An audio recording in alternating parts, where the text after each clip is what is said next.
The movie begins with a crumpled juice carton floating on the sea with the inscription, "Help me."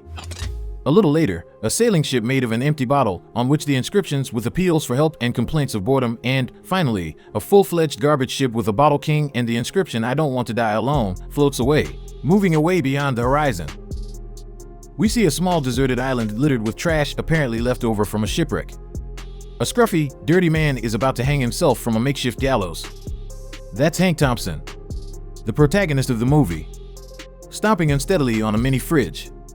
He casts a farewell glance at the island, which has become his prison, and suddenly notices a human body on the shore, carried by the surf. Shocked by this event, Hank jerks and loses his balance.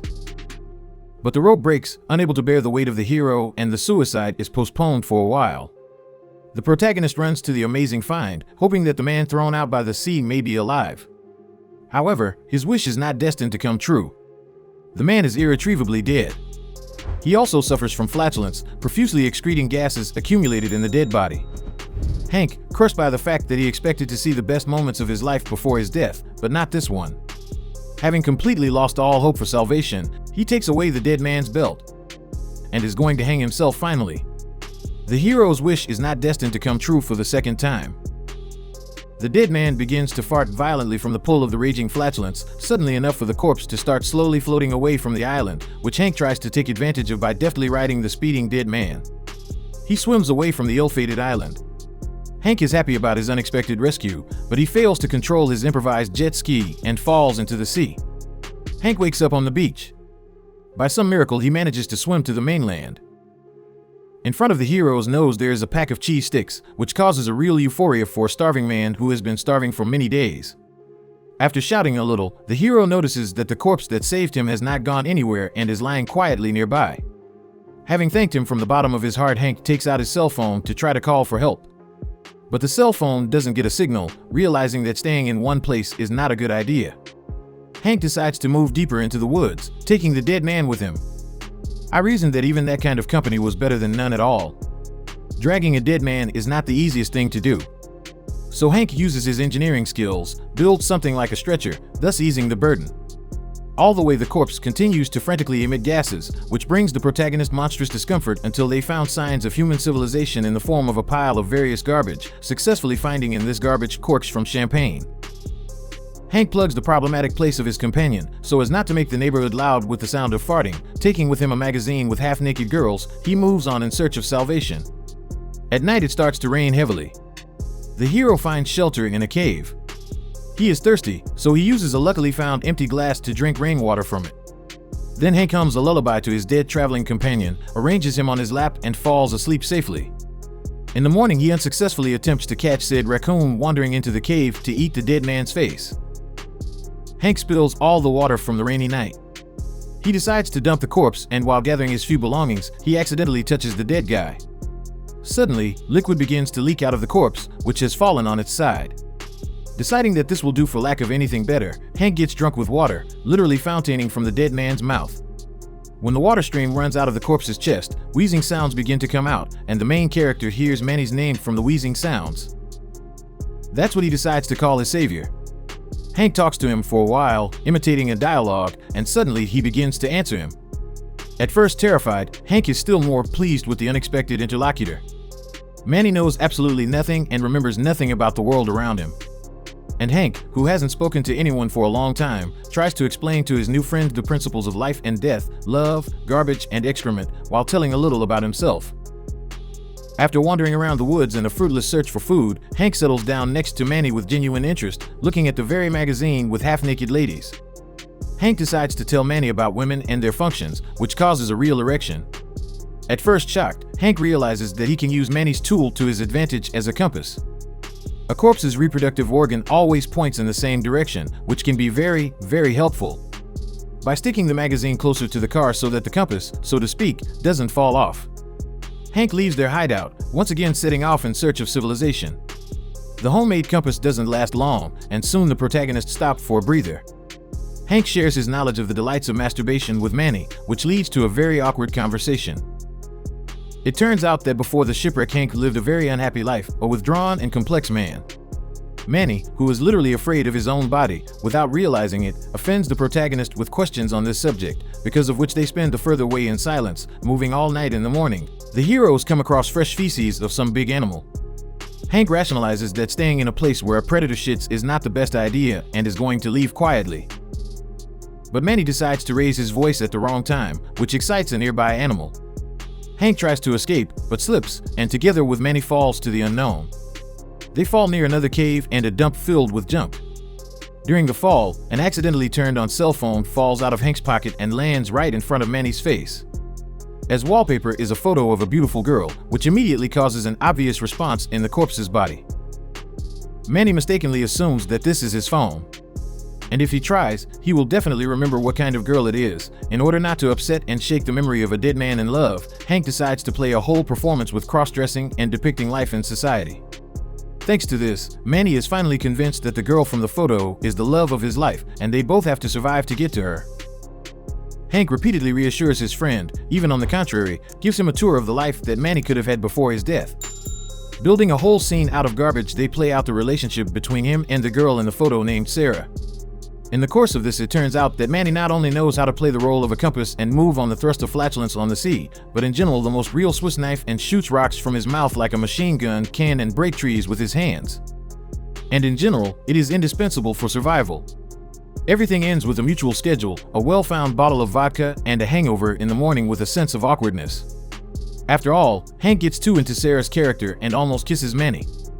Essentially, having brought his imaginary budding romance to a climax, it's time to move on, and with the help of Manny Saint, confident that at the end of the road he will meet the love of his life. They reach a raging river. The heroes will have to overcome the river on the slimy pipes every second, risking to fall down. After crawling almost to the middle of the dangerous path, the friends fall down. Only by a miracle they hang on the fabric, having successfully caught on the protruding iron.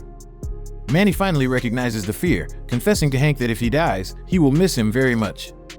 The sudden confession interrupts the torn tissues. The heroes rush towards the seafloor. Manny, obviously unable to surface, begins to sink, but Hank grabs his weight of one, begins to pull both to the bottom. Rapidly losing oxygen, Hank still kisses Manny, using him as a kind of air tank, and then pulls the plug out of his anus, thus releasing the hero's life-saving reserves. The friends fly out of the river in beautiful slow motion, reaching the saving shore, and with the help of a harpoon stuck in their mouths, they safely overcome the pipes that almost ruined them. In the evening, having settled down for the night, Hank tells Manny about his father, with whom he communicates once a year, and even then through postcards. In the course of the dialogue, the hero realizes that now he does not have many reasons to return to his old life. After all, it was in the company of a dead man that he first felt truly happy. The intimate conversation about friends is interrupted by Hank's urge to go to the bathroom, for which he rushes into the nearest bushes. Suddenly, Hank is blinded by the headlights of passing cars, and he realizes that the goal of getting to help is closer than ever. His cell phone immediately fills up with missed messages. However, turned out to be just spam. Turning on Instagram, he opens Sarah's page, but judging by her photos, she lives happily with her husband and young daughter and does not know about the protagonist. Back to Manny, Hank decides to confess that the phone belongs to him, and the girl with the photo is his secret love, whom he secretly photographed on the bus. Still hesitating to talk to her, Manny, not fully understanding what was said, points out that while Hank went to the call of nature to their lodging, came a large raccoon with the intention of a great dinner. The raccoon, however, turns out to be a real bear. Hank loads a bunch of rocks into the soap, intending to shoot the bear. But the dead man accidentally notices a picture of Sarah with her husband. Realizing that he has been lied to all this time, Manny gets discouraged and leaves Hank to deal with the bear on his own. Manny, trying to straighten things out, says that the main thing in life is not women, but the fact that they have each other. That doesn't help much. But with the help of a lighter and Manny's multifunctional gases, Hank flies away from the bear into the nearest tree. There, Manny catches the very real existential crisis, starts crying profusely, and completely loses the will to live. Hank, agreeing with him about the meaninglessness of their existence, falls from the tree right into the bear's paws. But no matter how hard it was, Hank still realizes that he has found a true friend with whom he can overcome any difficulties. In fact, the hero admits to himself that he made up Mant in order not to commit suicide. In this way, Manny is Hank, but it is a forbidden, uncultured Hank. What Manny says in the movie are Hank's own thoughts, which he can either accept or not. Manny sets aside all doubt, suddenly learns to move, and falls out of a tree to scare the bear away with a heroic act of self-immolation.